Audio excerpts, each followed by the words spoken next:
in the moderates in the white community, feeling that the moderates would understand and that we would have great allies in our struggle from the so-called moderates.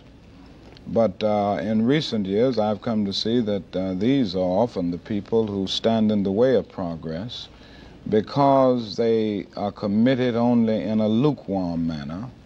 And every time you move to try to solve the problem, they will respond by saying, you're moving too fast, you ought to cool off, you should put on brakes. And they end up more devoted to order than to justice, and are more devoted to maintaining a sort of negative peace, which is merely the absence of tension, than gaining a positive peace, which is the presence of justice. And they can always say to you that you should wait for a more convenient season.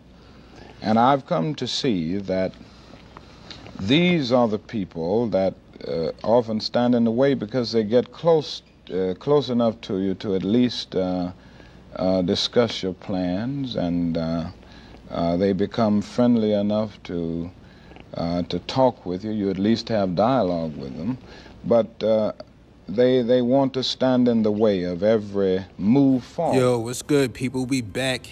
Had to come through on this one, man. You know, it's Martin Luther King Day.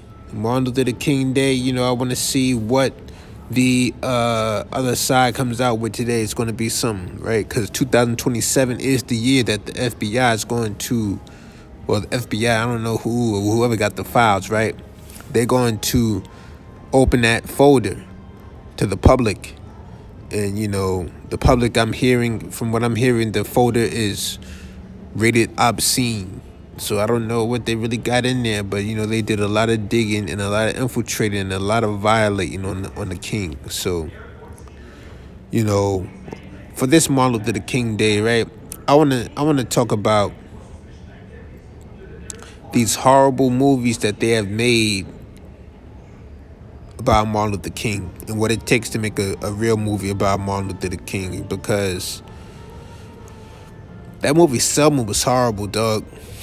I saw part. I've never sat down and watched the whole movie. Yes, I'm sorry. I've seen it in bits and pieces a lot of times, and not once have I seen a part of the movie where it's you know how sometimes you might just catch like a part of a movie, and it pulls you in, you just came in the room for this part, but then like it kept you there for the next 5 minutes.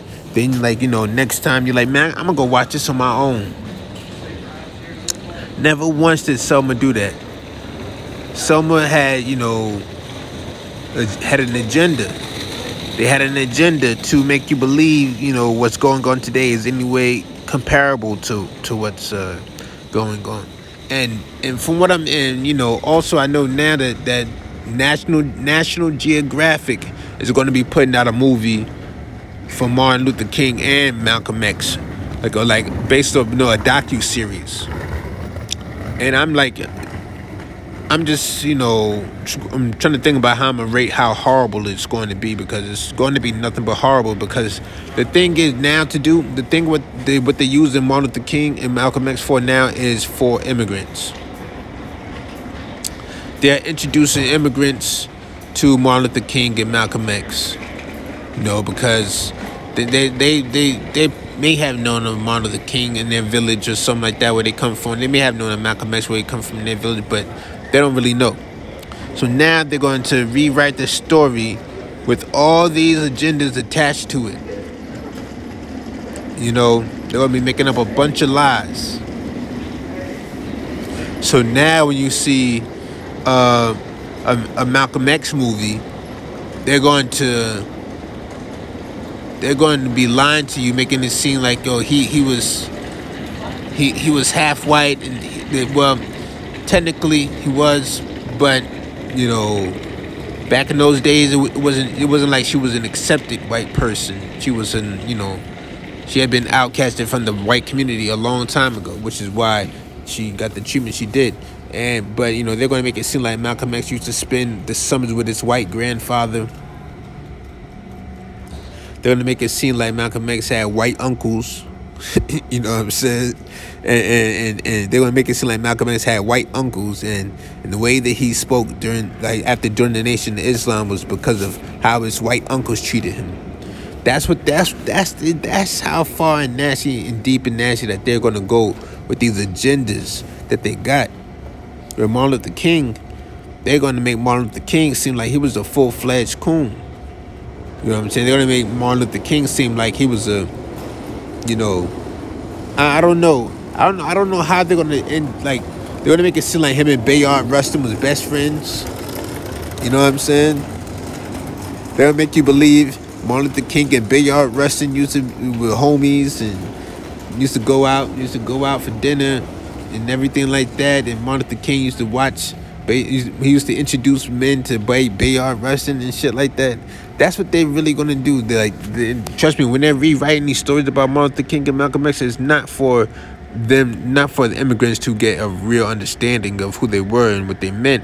They're introducing them because they're members of the black community who they're never going to leave. And then you know that there's a Martin Luther King street and a Malcolm X Avenue. Wherever it's bad at, there's going to be named after one of those, and that's where they're going to be shipping the immigrants to. You get what I'm saying? And all these new movies, it's an immigrant who plays Martin Luther King and Malcolm X. How is that possible? The only reason you're doing that is so nobody comes close to delivering, you know, that delivering the message. Like, remember when Denzel played Malcolm X? When I was a shorty, I really thought that was Malcolm X. I was like, that gotta be Malcolm. Like, it's a movie about Malcolm X. Like, he's starting his own movie. That's how I used to think. But nah, their goal is to make an immigrant Malcolm X and Martin Luther King, play them. Oh, Martin Luther King starring Dubwebe, a gun like you. You know what I'm saying? Like, come on, dog. How disrespectful can you be? They could be super disrespectful, you know what I'm saying? And the real message of Martin Luther King and Malcolm X was to not trust them. They once they got close, because the white media, what they did was, once they seen this movement moving, they got close to it and infiltrated it just so they can know how to take it down. And that's what they did. And then Martin Luther King and Malcolm X spoke on that. I'm gonna put that video in the front so you can see it, where Martin Luther King is speaking on the same thing Malcolm X was speaking on when he talked about the white liberals. And what do you think Martin Luther King was talking about? That movie, Selma, like the dude that played Martin Luther King in that movie, he played the Dominican remember that he played the remake of Shaft. He was Peoples. You know what I'm saying? Peoples. Tiger Woo. Right? He was Peoples. How you play Peoples and Martin Luther King? That's crazy. You get to play Peoples and Martin Luther King. That is like, you are diverse. But you know, as an actor, you have to be diverse. But when you're picking Martin Luther King, you see, but this where these studios go wrong at. But when picking these, you can't pick like an actor who is seen in other movies when you want to pick somebody to play Martin Luther King and Malcolm X. The best I've seen Malcolm X portray was in the beginning of Godfather of Harlem. At the first 2 seasons of Godfather of Harlem, the one that played Malcolm X, that was the best the best portrayal I've seen since Denzel. Not saying he didn't compare to Denzel, but it was the closest, you know what I'm saying? And because it's really a thing to where you have to it's only care what's gonna take you there. You can imitate Martin Luther King all day. Little white boys, you know what I'm saying, and little white girls, you know what I'm saying. But it's gonna be way more than you trying to pull off an imitation. You know what I'm saying? than to like actually play the character. You know, one thing about Martin Luther King, you know, he was super educated as far as like going to college and everything like that. He went to mad college and graduated high school at mad early. Like, didn't he graduate high school at like 15 or something? So the way he spoke, it went over a lot of people's heads. It still goes over a lot of people's heads.